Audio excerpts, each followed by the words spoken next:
성하다 귀한 찬양 감사합니다. 우리 일평생 사는 동안 우리의 몸과 마음이 늘 우리 하나님을 찬양하며 하나님께 나아가는 온 성도님들 되시기를 주 이름으로 축원합니다. 우리 옆에 계신 분들하고 인사 한번 나눠보겠습니다. 당신은 확실하게 택함 받았습니다.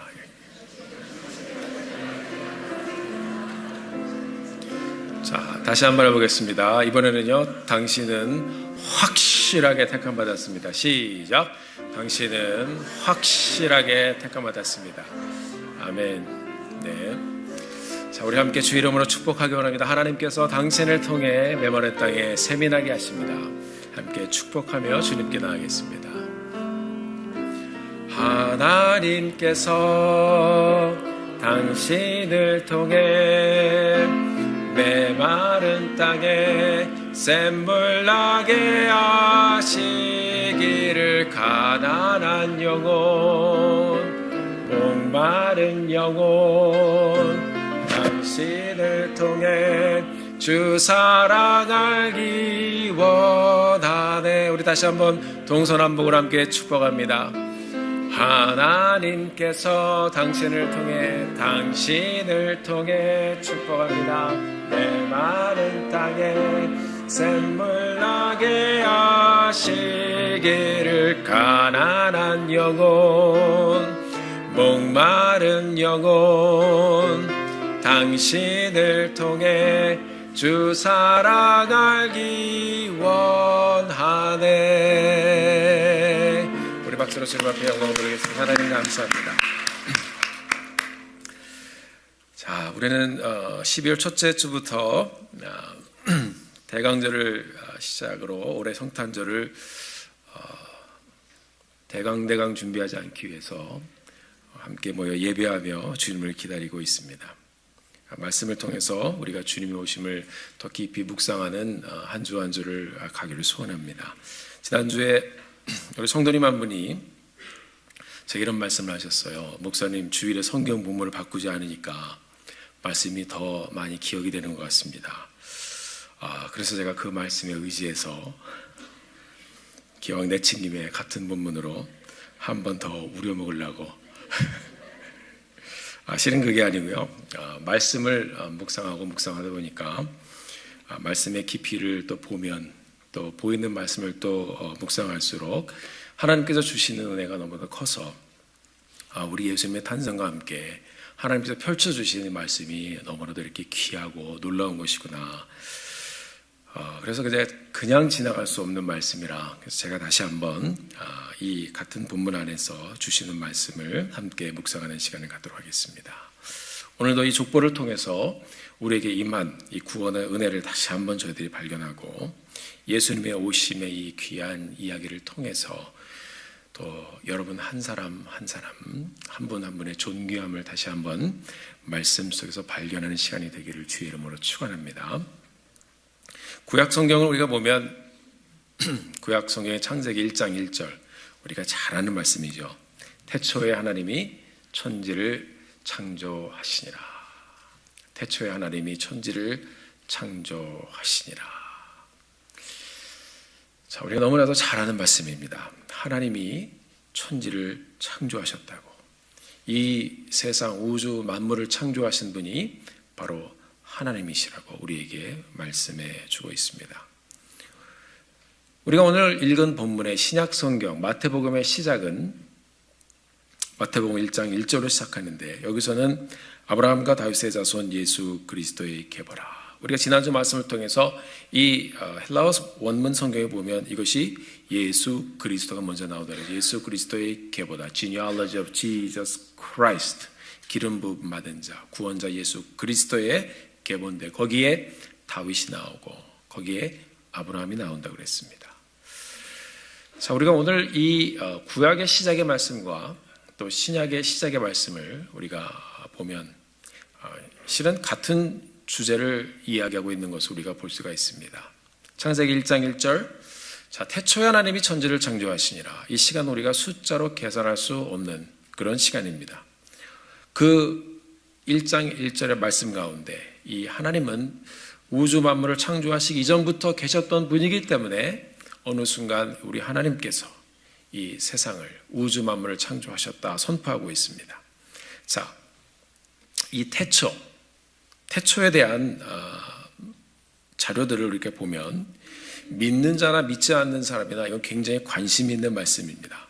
제가 백과사전을 찾아서 읽어보니까 우주의 크기가 빛의 속도로, 우리 빛이 얼마나 빠릅니까? 1초에 똑딱 하면 지구를 7바퀴 반을 도는 그 속도가 빛의 속도라고 합니다. 자료를 쭉 읽어보니까 빛의 속도로 450억 광년을 가야 한다고 추측하고 있습니다. 그러니까 450억 년을 빛의 속도로 가야 우주의 끝에 달 수 있다 이렇게 돼 있어요. 그래서 제가 굉장히 놀랐습니다. 그래서 제가 그걸 쭉 다시 한번 이 논문제를 읽어보니까 450억 광년이 반지름이래요. 그러니까 지구에서 거기에, 그러니까 한쪽 끝에 또 있을 거 아니에요. 여기까지 가면 지름은 900억 광년으로 이렇게 되어 있습니다. 자, 빛의 속도로 900억 년을 가야 우주의 끝에서 우주의 끝으로 갈 수 있다는 것입니다. 그래서 이 자료를 끝까지 읽어보니까 연구한 사람도 이것은 추측이라 이렇게 얘기하고 있습니다. 그러니까 자기도 확실히 모르는 거예요. 이 어마어마한 거리를 여러분 망원경으로 우리가 볼 수 있겠습니까? 그런데 이 과학자들이 만들어 놓은 도표와 계산 내용들을 보니까 확실히 인간이 똑똑하긴 똑똑한 것 같습니다. 천재들이 이렇게 풀어가는 우주에 대한 신비를 간단하게 정리한 것만 봐도 놀랍습니다. 아무튼 이 성경이 보여주는 내용은 실로 어마어마합니다. 이 어마어마한 우주를 하나님이 창조하시니라 하고 성경은 한 줄로 딱 선포를 했습니다. 태초에 하나님이 천지를 창조하시니라. 참 대단하지 않습니까? 하나님의 말씀이라 그렇습니다. 우리가 마태복음 1장 1절에 보면 죄를 지어서 타락하여 살다가 원래는 죽어서 지옥에 갈 그런 인간들, 이 구원의 계보가 어떻게 시작되었는지를 설명해 주고 있습니다. 지난주 본문 말씀처럼 그 구원의 계보의 시작은 예수 그리스도임을 말씀해 주고 있습니다. 우리가 요한복음 1장 1절을 보면 태초에 말씀이 계시니라, 그 말씀이 하나님과 함께 계셨으니 그 말씀이 곧 하나님이시라. 말씀이 하나님이라고 그랬습니다. 그러니까 하나님은 말씀이시고 말씀이 하나님이십니다. 요한복음 1장 14절을 보면 이렇게 기록이 되어 있어요. 말씀이 육신이 되어 우리 가운데 거하시며 예수 그리스도를 말씀하고 있어요. 우리가 그 영광을 보니 아버지의 독생자의 영광이요 은혜와 진리가 충만하더라. 말씀이 하나님이시고 그 말씀이 이 세상에 우리를 구속하기 위해서 찾아오신 그 하나님의 말씀에 드러난 것이 예수 그리스도라고 말씀하고 있습니다. 여기에 아버지의 영광이 있고 아버지의 은혜가 있고 하나님의 진리가 충만하더라. 이 한 분 예수 그리스도가 오셨다는 이 계보의 시작이 마태복음 1장 1절의 말씀입니다. 아브라함과 다윗의 자손 예수 그리스도의 계보라. 원문에서는 제가 말씀드린 것처럼 예수 그리스도의 계보 그리고 다윗, 아브라함이라는 사람이 나왔습니다. 구속사의 이 귀중한 아름다운 계보의 시작이 예수 그리스도이고 계보의 중심이 예수 그리스도이고 이 계보를 끌고 가는 분이 예수 그리스도이고 그분이 우리 가운데 우리의 죄를 관통하여 찾아오셨습니다. 창세기는 하나님께서 세상을 어떻게 만드셨는지 세상의 창조를 시작하신 분이 하나님이라 말씀하고 있고 이 마태복음은 그 하나님이 육신의 몸을 입고 이 땅에 오셔서 예수 그리스도로 오셔서 인류의 구원의 역사를 시작하신 분이라고 말씀하고 있습니다. 그러니까 이 세상을 보면 우리가 두 개의 거대한 큰 산을 볼 수가 있습니다. 하나는 구약부터 기다리던 예수 그리스도. 신약이 시작하면서 예수님이 오시면서 신약이 시작되었습니다. 그 첫 번째 산봉우리에 모든 인생이 닿았습니다. 그 다음 이 거대한 산봉우리는 무엇입니까? 이제 다시 오실 예수 그리스도를 향하여 이 땅의 역사가 또 쭉 가고 있습니다. 여러분 놀랍지 않으십니까? 이 마태복음을 시작하면서 이 오신 예수 그리스도 메시아의 족보가 나오는데요. 1장 2절을 보면 우리가 잘 아는 이름들이 나옵니다. 자, 지난번에는 우리가 여자들의 이름에 대해서 여기 계보에 원래는 나오면 안 되는 여자들의 이름, 비정상적으로 들어오게 되었던, 하나님의 은혜로 들어오게 되었던 여자들의 이름을 보았는데, 오늘은 우리가 잘 아는 남자들의 이름을 좀 보도록 하겠습니다. 족보는 여러분 마태복음에만 나오는 것이 아니고요, 창세기에도 보면 아담의 족보가 나옵니다. 창세기에 기록된 이 성경에서 제일 먼저 나오는 이 아담의 계보, 그 앞에도 이 가인의 계보가 조금 나오지만, 그러나 이제 족보다운 족보를 이렇게 나오기 시작하는 것이 이제 인류의 첫 조상 아담의 계보를 우리에게 보여주고 있습니다. 창세기 5장에 보면 아담의 계보가 나오는데, 이 족보를 보면 이 족보를 기록하는 패턴이 마태복음처럼 나와 있습니다. 창세기 5장 3절부터 5절 말씀을 우리가 함께 읽어보도록 하겠습니다. 자, 앞에 나온 내용을 보고 우리 함께 한 목소리로 읽어보겠습니다. 시작. 아담은 130세에 자기 모양 곧 자기의 형상과 같은 아들을 낳아 이름을 셋이라 하였고, 아담은 셋을 낳은 후 800년을 지내며 자녀들을 낳았으며 그는 930세를 살고 죽었더라. 자, 이것이 3절부터 5절까지의 말씀입니다. 자, 지금 아담이 어떻게 살았는지 조금 보이시죠? 우리 6절부터 8절까지의 내용, 6절부터 8절까지 한 번 더 읽어보겠습니다. 이제 족보가 어떤 패턴으로 기록되었는지 함께 보겠습니다. 6절부터 있습니다. 시작. 셋은 105세에 에노스를 낳았고, 에노스를 낳은 후 807년을 지내며 자녀들을 낳았으며 그는 912세를 살고 죽었더라. 자, 패턴이 보이시나요? 어떤 패턴이 있어요? 누구는 몇 세에 누구를 낳고, 그 아이를 낳은 후에 몇 년을 살면서 자녀를 낳고, 그 다음 뭐죠? 그 다음에 몇 년을 살다가 죽었더라 그랬습니다. 그러니까 낳고, 그다음에 뭐예요? 살고, 그 다음에는 죽었더라. 자, 이것이 창세기 5장 전체에 나오는 족보의 패턴입니다. 죄로 인해서 시작된 이 아담의 계보, 그 패턴은 낳고 살고 죽었더라로 끝납니다. 이것이 죄 지은 인생의 모습입니다. 여러분, 우리 주님을 만나지 못했다면 우리도 낳고 먹고 살다가 죽었더라. 그런데 오늘 우리가 본문에 본 마태복음의 족보를 보면 무엇인가 다른 것이 있습니다. 예수 그리스도가 구원자로 오셔서 시작된 아브라함과 다윗의 족보는 어떤 패턴을 가지고 있습니까? 우리가 마태복음 1장 2절, 3절을 함께 읽어보도록 하겠습니다. 함께 저희들이 읽어보도록 하죠. 마태복음 1장 2절, 3절 말씀입니다. 함께 읽습니다. 시작. 아브라함이 이삭을 낳고, 이삭은 야곱을 낳고, 야곱은 유다와 그의 형제들을 낳고, 유다는 다말에게서 베레스와 세라를 낳고, 베레스는 헤스론을 낳고, 헤스론은 람을 낳고. 여기까지 보겠습니다. 자, 패턴이 어떻습니까? 물론 우리가 지난번에 말씀을 나눈 여인들도 등장을 합니다. 그런데 이 예수 그리스도의 계보는 낳고 또 낳고. 자, 한번 따라해 보겠습니다. 주님의 계보는 안 죽습니다. 죽는 얘기가 나오지 않아요. 다윗은 이 여기 14대까지 나오면요, 여기 6절의 말씀에 보면 이렇게 되어 있어요. 이새는 다윗 왕을 낳으니라, 이렇게 끝났습니다. 낳고 죽었더라, 이렇게 기록이 안 되어 있습니다. 낳고 또 낳고.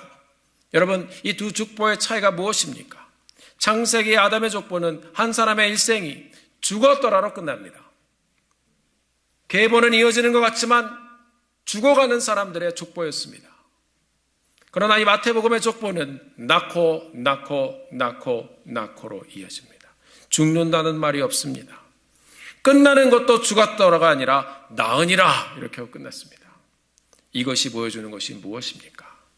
구원자 되신 예수 그리스도께서 인간의 죄를 관통하여 찾아오신 이 생명의 메시아 예수 그리스도의 계보에는 죽음이란다는 이 죽는다는 단어가 없습니다. 나를 믿는 자는 죽어도 살겠고 예수 그리스도의 계보는 생명이 흐르는 계보인 것입니다. 낳고 또 낳고. 우리는 이전에 다 죽는 족보 속에 있었던 사람들이었는데 그렇게 낳고 몇 년 더 먹고 살다가 그 다음에는 죽는 족보였었어요. 그런데 우리 같은 사람들이 하나님의 사랑으로 독생자 예수 그리스도를 이 땅에 살며 만났습니다. 그 예수님 우리에게 보내주셔서 놀라운 은혜를 우리에게 주셨습니다. 그 은혜는 예수 그리스도를 믿어 영원히 사는 것입니다. 사랑하는 성도 여러분, 원래는 우리도 그렇게 가인의 계보처럼 낳고 먹고 살다가 죽어야 되는데 예수 믿고 구원받아 낳고 영원히 죽지 않은 생명의 계보에 들어온 줄 믿으시길 바랍니다. 우리가 예수님을 모를 때는 세상 속에서 그렇게 넘어지고 방황하고 주저앉고 포기하던 인생이었는데 우리의 계보를 통해 나의 삶을 통해 오신 예수 그리스도를 만난 후에는 좌절하고 포기하는 인생이 아니라 일어나고 또 일어나는 인생, 회복되고 또 회복되는 인생, 살고 또 사는 인생이 된 줄 믿으시길 바랍니다. 이제 우리가 예수를 믿어 우리의 족보는 죽는 족보가 아닌 것을 예수의 이름으로 선포하시기를 바랍니다. 이제 이 사망에서 생명으로 옮겨진 영생의 족보 가운데 우리가 들어가 생명을 살리는 계보를 계속해서 주의 이름으로 일으키시는 여러분들 되시기를 주의 이름으로 축원합니다. 이 생명의 족보를 이어가는 사람들이 바로 예수 그리스도를 믿는 여러분들이고 이 땅에 세워져가는 교회인 줄 믿습니다. 자, 이 예수 그리스도가 머리 되어서 세워진 이 교회, 2000년이 지난 지금도 낳고의 역사는 계속되고 있습니다. 여러분, 세상이 아무리 공격해도 이 땅의 교회가 핍박을 받고 우리 믿는 사람들이 핍박을 받아도 주님의 교회는, 주님의 교회의 계보는 절대로 끊어지지 않을 것입니다. 이 놀라운 생명의 자리에 함께 동참하여 하나님께서 주신 생명력을 가지고 이 땅을 다스리며 축복하며 정복해가는 사랑하는 성도님들의 삶이 되기를, 우리 온 가정과 자녀들의 삶이 되어지기를 예수님의 이름으로 축원합니다. 자, 그런데 이 계보를 보면서 제가 또 하나의 질문을 하게 되었습니다. 창세기를 보면 굉장히 믿음에 있어서 믿음의 사람들이 나오는데요. 거기 보면은 우리가 잘 아는 사람들이 나와요. 물론 이 가인이 가인이 아니죠. 아담이 죄를 지었지만 이 아담은요, 하나님께 그래도 말씀을 가장 먼저 받았던 사람입니다. 거기 보면 에녹이라는 분이 또 나옵니다. 에녹, 너무너무 하나님을 사랑해서 300년 동안 하나님과 동행하다가 하나님께서 그냥 데려가 버린 사람이 있습니다. 그리고 우리가 또 잘 아는 영화의 주인공으로도 이렇게 나오셨던 노아의 방주 사건의 주인공 노아, 당대의 의인이라고 기록하고 있습니다. 그런데 이 외 마태복음의 계보에는 아브라함과 다윗의 자손 예수 그리스도의 계보라 하시면서 에녹 같은 분도 빼고 노아 같은 분도 빼고 하필이면 별 볼 일 없었던 아브라함부터, 아브라함이 별을 보긴 봤죠. 하늘의 별. 왜 이 예수 그리스도의 계보를 이 아브라함을 통해서 우리 하나님께서 시작하셨을까 하는 생각을 해봤습니다. 이분의 종적을 우리가 성경을 다 보신 분들은 알겠지만 우리가 오늘 한 번 더 이 말씀을 통해서 왜 이 사람이 여기 들어왔는지 한번 찾아보도록 하겠습니다. 창세기 11장 26절을 보면 이분에 대해서 좀 나와 있는데요. 아브라함의 아버지 데라에 관한 기록이 나와 있어요. 여기 이제 내용이 보면 어떤 내용이 되냐면 이 아브라함의 아버지 데라는 70세에 아브라함을 낳고 또 그 형제들이 있어요. 나홀을 낳고 하란을 낳습니다. 그 중에 하나는 죽고요. 이 아브라함의 이 종족에 대해서 한 절을 기록하고 있는데 이 창세기 11장 30절을 보면요. 이런 기록이 있습니다. 이 아브라함이 결혼을 했어요. 결혼을 했는데 이 사람의 이 가정의 상황이 어떤지를 보여주고 있어요. 사레는 아브라함의 아내입니다. 임신하지 못함으로 자식이 없었더라 이렇게 되어 있어요. 사레는 임신하지 못함으로 자식이 없었더라. 자, 그 시대는 우리 여성분들이 자식을 낳는 것이 굉장히 중요한 시대였습니다. 자, 계보를 이어가고 또 이 족장 시대에 이 가족들이 모여 사는데요. 노동력은 가정의 힘이 되고요. 그리고 그 시대에 남자를 손했던 이유도 왜냐하면 외부의 공격으로부터 이렇게 보호하기 위해서 사람이 더 필요했습니다. 집안의 산업을 일으키기 위해서도 사람이 더 필요했습니다. 그래서 사람을 낳고 그리고 이 자녀들을 많이 두는 것이 굉장히 귀했던 그런 시대였습니다. 그런데 창세기 11장 30절을 보면 아브라함의 가정은 이제 그의 아내 사레가 아이를 낳지 못하는 그런 상황이었고, 그래서 뭐예요? 계보에 대해서는 생각할 수 없는 그런 가정이었습니다. 자녀에 대한 소망이 없는 가정이었습니다. 대를 이어갈 수 없었던 그런 가정이었습니다. 성경은 우리에게 이 중요한 사실을 이 한 절을 통해서 들려주고 있는 것입니다. 이 아브라함의 집은 원래는 계보를 이어갈 수 없는 집안이었다. 그 말입니다. 그럼 어떻게 이 계보가 아브라함을 통해서 생명을 낳고 낳는 그런 계보가 되었습니까? 하나님이 아브라함을 딱 보셨는데 아브라함이 너무너무 믿음이 좋아가지고 이 사람은 믿음이 너무 좋아서 내가 선택을 안 할 수가 없느니라 그러면서 다 아브라함을 불렀을까요? 이 아브라함의 가족의 종족을 보면 이 죄로 인해서 점점 하나님을 떠난 세대가 된 것을 그대로 보여주고 있어요. 우리가 잘 아는 가나안 개척의 그 정복의 역사 가운데 모세를 이어서 지도자가 되어서 가나안 정복을 이루었던 이 민족의 지도자 여호수아가 여호수아 24장에 보면 이 사람이 인생을 마감하면서 마지막으로 이제 이스라엘 백성들에게 말씀을 들려줍니다. 자, 여호수아서 24장 2절을 보면 아브라함에 대해서 이렇게 기록하고 있어요. 여호수아가 모든 백성에게 이르되 이스라엘 하나님 여호와께서 이같이 말씀하시기를 옛적에 너희 조상들 곧 아브라함의 아버지 나홀의 아버지 데라가, 그러니까 누구예요? 나홀이라는 사람도 있었다는 것입니다. 강 저쪽에 거주하며 다른 신들을 섬겼으나 이렇게 돼 있어요. 그러니까 이 아브라함의 가정은요, 기록에 의하면 우상을 만들어 팔던 가정이었다. 우상을 숭배하던 사람이었다. 하나님과는 전혀 상관이 없었던 사람들이었습니다. 하나님을 잃어버린 제너레이션이었고 하나님과 떨어져 나갔던 제너레이션이었습니다. 이 성경의 계보 속의 아브라함의 가정을 보면 아버지는 우상을 섬기고 아브라함도 거기에 영향을 받았을 것이고, 이 가정은 하나님을 잃어버린 가정으로 그렇게 살고 있었는데 또 아브라함의 아내 사레는 애도 못 낳아요. 그러니까 인간적으로 보나 영적으로 보나 이 계보는 원래 여기서 그냥 딱 끝나서 그냥 없어져 버려야 되는 가정이 바로 이 아브라함의 가정이었습니다. 그런데 어떻게 이 아브라함이 예수 그리스도의 계보에 들어와서 믿음의 조상이 되었습니까? 그 이유는 딱 한 가지밖에 없습니다. 이 하나님도 모르고 자식에 대한 소망도 없던 아브라함에게 하나님의 말씀이 임하기 시작했습니다. 창세기 12장에서 하나님의 말씀이 임하고 창세기 15장 말씀을 보면 1절에 이런 기록이 있습니다. 이후에 여호와의 말씀이 이상 중에 아브라함에게 임하여 가라사대 아브라함아 두려워 말라 나는 너의 방패요 너의 지극히 큰 상급이니라.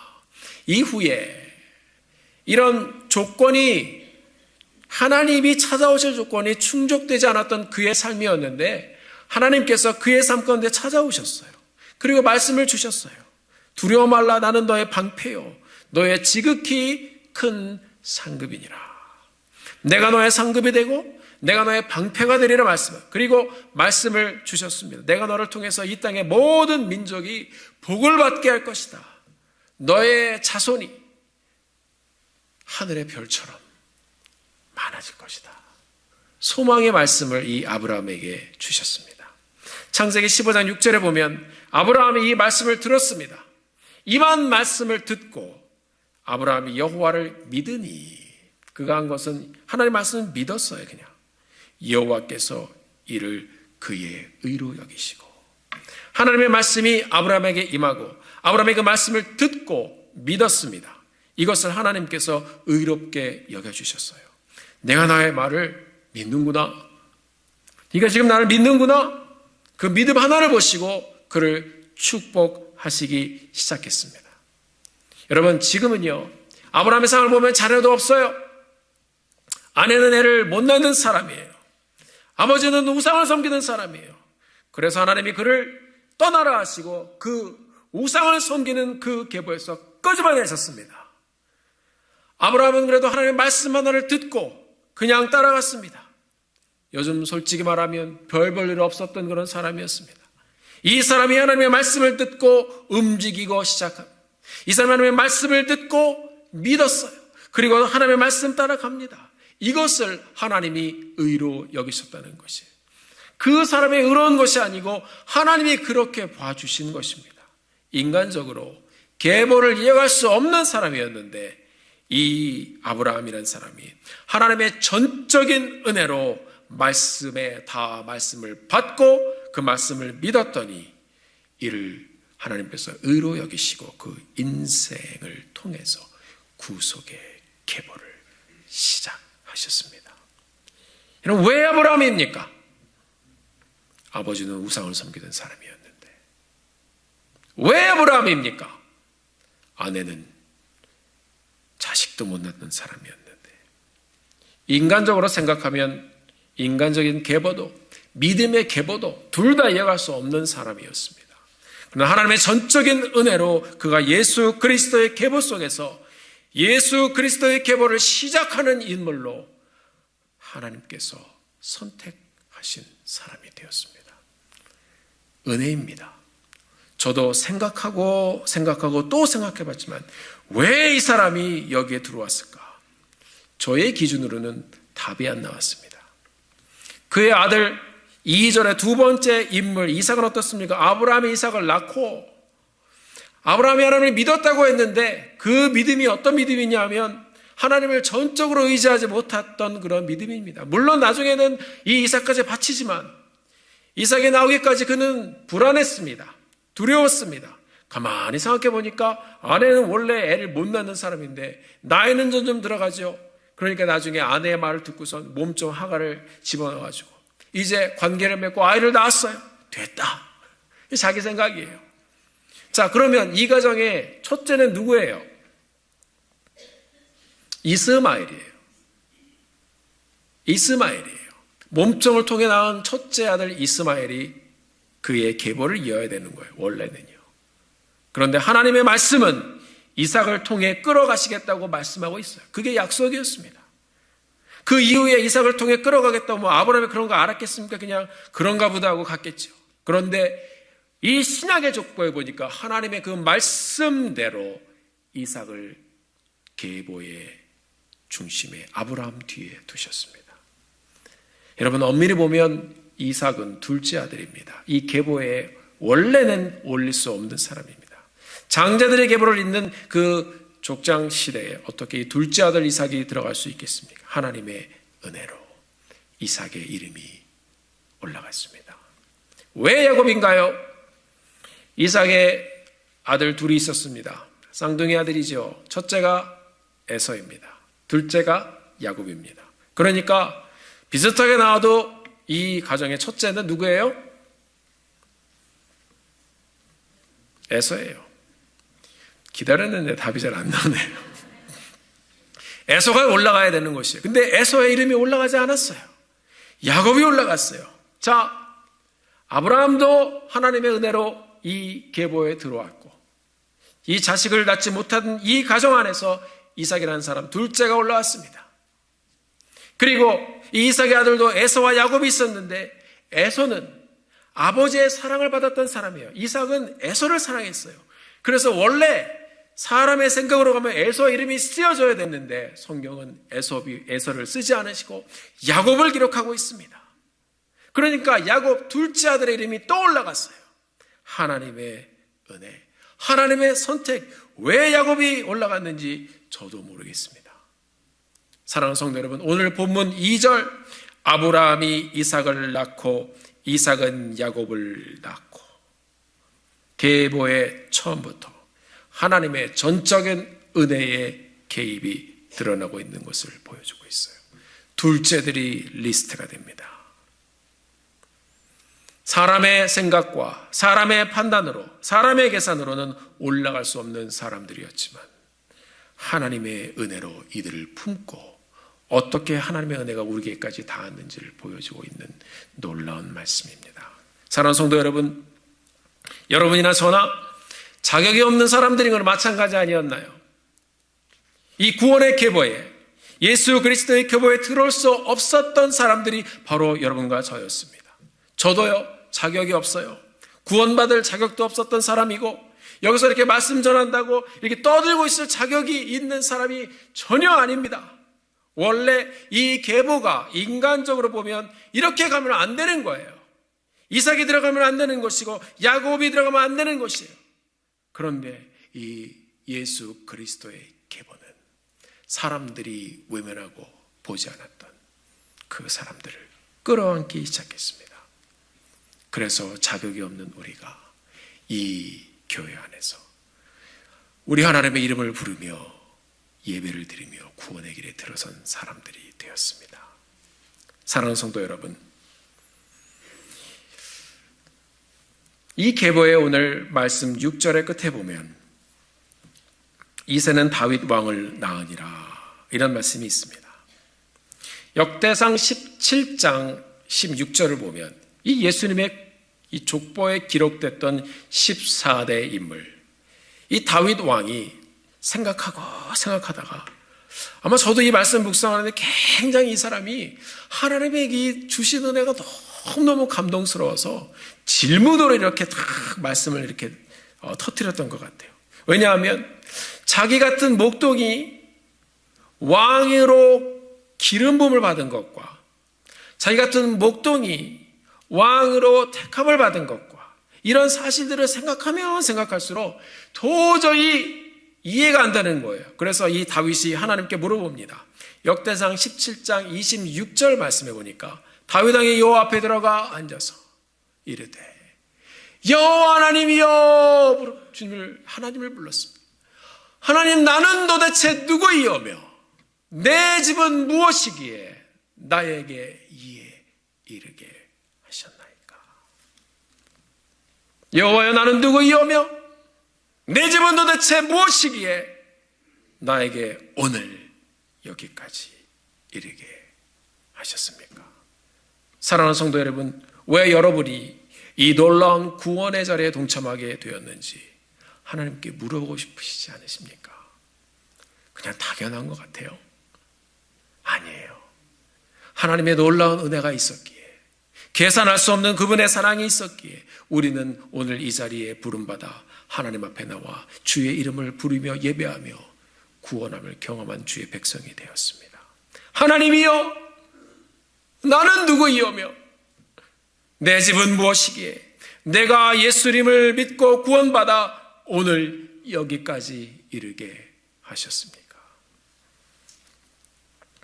저도 말씀을 준비하면서 혼자 크게 외치면서 물어봤어요. 제가 영성이 깊어가지고 이렇게 물어보면 하나님께서 그 이유는 말이야 하고 말씀해 주시면 좋겠는데 방에 히터 돌아가는 소리만 계속 나더라고요. 그런데 여러분, 성경을 보다 보니까 말라기서의 말씀이 생각이 났어요. 성경의 마지막 책이 말라기입니다. 구약의 마지막 책에서 하나님은 이 구약의 메시지를 이렇게 시작합니다. 이 말라기의 메시지 함께 들어보시겠습니다. 말라기 1장 2절 3절 말씀입니다. 우리가 함께 한 목소리로 읽어보겠습니다. 함께 큰 소리로 읽어보시죠. 시작. 여호와께서 이르시되 내가 너희를 사랑하였노라. 너희는 얘기를 주께서 어떻게 우리를 사랑하였나이까 하는도다. 나 여호와가 말하노라. 에서는 야곱의 형이 아니냐. 그러나 내가 야곱을 사랑하였고 에서는 미워하였으며 그의 산들을 황폐하게 하였고 그의 산업을 광야의 이리들에게 넘겼느니라. 아멘. 하나님께서 이스라엘에게 말씀하셨습니다. 내가 이스라엘을 사랑한다 말씀하셨어요.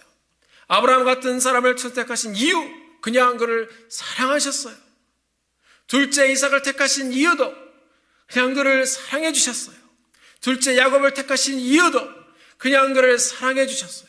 조그만 나라 이스라엘, 이 세상에 많은 나라와 강력한 나라들과 잘난 민족들이 많이 있지만 노예로 고생하고 살던 그 민족을 택해 주셔서 너는 나의 백성이 되었노라 선포해 주셨어요. 이스라엘에 오늘 그걸 물어보는 거예요. 어떻게 우리를 사랑하셨습니까? 우리는 둘째인데. 3절에서 말씀하십니다. 그래 내 말이 맞다. 에서는 야곱의 형이 아니냐, 이스라엘의 형이 아니냐. 원래 계보를 이룰 사람은 야곱이 아니라 에서다. 그러나 나는 야곱을 사랑하였고, 우리 하나님은 여러분들을 그냥 사랑하신 거예요.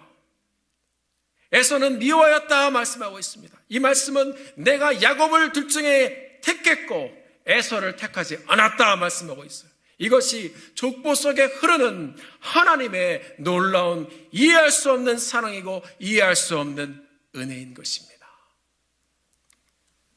사랑하는 성도 여러분, 그 하나님의 오심과 하나님의 만나주심 앞에 우리가 오늘 겸손하게 주님 앞에 나가 다시 한번 그 은혜에 감사하며 주님께 나아가는 이 귀한 아침 성탄을 준비하는 오늘의 예배가 되기를 주 이름으로 축원합니다. 제가 아주 좋아하는 찬양이 있어요. 뇌성마비 환자인, 아마 아시는 분이 많으실 거예요. 송명희라는 시인이 있습니다. 이분이 쓴 아주 주옥 같은 글들이 많이 있는데요. 그 글 중에 내가 너를 사랑하노라 라는 시가 있습니다. 거기에 신상호 씨라는 분이 굉장히 아주 실력 있는 작곡가인데요. 이분이 이제 10월 달에 올해 50세의 나이로 하나님의 부름을 받고 주님 품에 갔습니다. 아주 퓨어한 사람입니다. 맑은 사람이에요. 이분이 곡을 거기다 썼습니다. 자, 병 때문에 몸도 제대로 가누지 못하는 뇌성마비에 걸린 지체자행자 이 여인이 예수님을 만나고 어떻게 자기 같은 사람에게까지 이런 놀라운 은혜가 닿았을까? 묻고 묻다 쓴 이 시가 바로 이 내가 너를 사랑하노라 라는 시라고 합니다. 제가 읽어드리겠습니다. 내가 너를 사랑하는 것은 내가 다른 사람들보다 나아서가 아니라 내가 너를 사랑하는데, 내가 너를 사랑하는데, 내가 너를 사랑하는 이유는 내가 죄를 짓지 않아서가 아니라 내가 너를 못 잊어하고 사랑하는 까닭은 내가 너를 영원히 사랑합니다. 답이 없어요. 그냥 내가 널 사랑하고 널 영화롭게 했는데 누가 감히 너를 정죄하고 너를 욕되게 하겠느냐. 아무도 너를 만질 수 없음은 내가 너를 사랑합니다. 아무도 너를 만질 수 없음은 내가 너를 사랑합니다. 이 끝에 보면요, 이 노래를 부르던 사람이 이제 클라이막스 부분에 아무도 너를 만질 수 없음은 내가 너를 사랑함이라.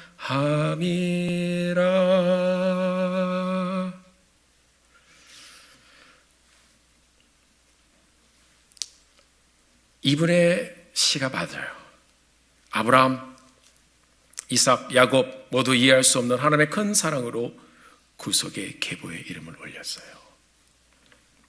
그리고 여러분과 저도 마찬가지가 아닌가요?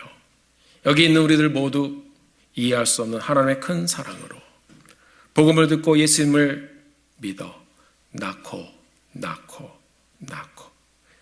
또 계속 나아가는 영원한 생명책에 이름을 올렸습니다. 사랑하는 성도 여러분, 올해 우리가 이 성탄을 준비하며 이제 다음 주면 성탄 주일을 저희들이 맞는데요. 정말 우리가 이 하나님의 오심과 우리를 너무너무 사랑하셔서 이 땅에 오셔서 말씀으로 우리에게 임하여 우리를 이유 없이 조건 없이 만나 주셔서 우리로 인해 구원의 계보에 들어가게 하신 그 하나님의 사랑과 은혜에 감사하여 겸손한 마음으로 더 진실되게 이 주님 오심을 기다리며 주님을 더 뜨겁게 만나가는 성탄의 여정이 되어지기를 예수님의 이름으로 간절히 축원합니다. 기도하시겠습니다.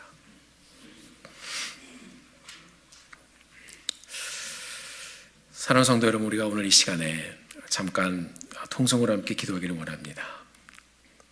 이 아브라함과 다윗의 자손 예수 그리스도의 계보라, 이 계보 속에서 한번 하나님의 그 은혜와 사랑을 생각하다 질문했던 이 다윗의 질문은 우리의 질문으로 오늘 한번 품어보기를 원합니다. 하나님, 나는 도대체 누구이오며 하나님, 도대체 내 집은 무엇이기에 나로 인하여 이렇게 예수님을 만나 축복된 그리스도인으로서 살 수 있도록 하나님의 은혜를 주셨습니까?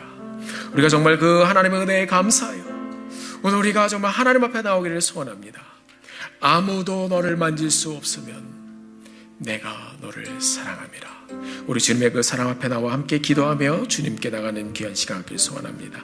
함께 기도하시겠습니다. 아버지 하나님, 우리가 주님 앞에 나와 기도합니다. 하나님, 나는 누구이오며 내 집은 무엇이기에 나로 이렇게 구원의 길에 서게 하셨습니까? 하나님, 우리에게 주신 이 땅의 삶, 우리의 가정, 우리의 삶이 너무나도 귀합니다. 하나님 아버지, 이 가운데서 하나님의 은혜를 잊지 않게 도와주시고 우리 같은 사람 하나는 이 계보에 올라갈 수 없는 사람들이었는데 하나님, 우리를 주님의 이 놀라운 계보에 올려주셨습니다. 하나님, 그 은혜 앞에 다시 서서 우리가 주님의 교회를 붙들고 다시 한번 예배하며 나가는 저희들 되게 도와주시옵소서. 주님 은혜 감사합니다. 하나님 아버지, 나는 누구이오며 내 집은 무엇이기에 나를 여기에 이르게 하셨습니까? 그 하나님의 다가오심과 나를 만나주심과 나를 품어주신 그 하나님의 은혜가 너무나도 감사하여 하나님, 우리가 주님 앞에 서서 다시 한번 주의 이름을 부리며 예배합니다. 이 땅에 오신 주님을 저희들의 마음으로 품고 기대하며 기다리며 나 같은 사람도 불러주시고 이 거룩한 계보에 기록해 주신 하나님의 은혜에 감격하며 겸손한 마음으로 주의 교회를 섬기며 품고 나아가는 저희들의 삶이 되게 하여 주옵소서. 주의 은혜 감사하며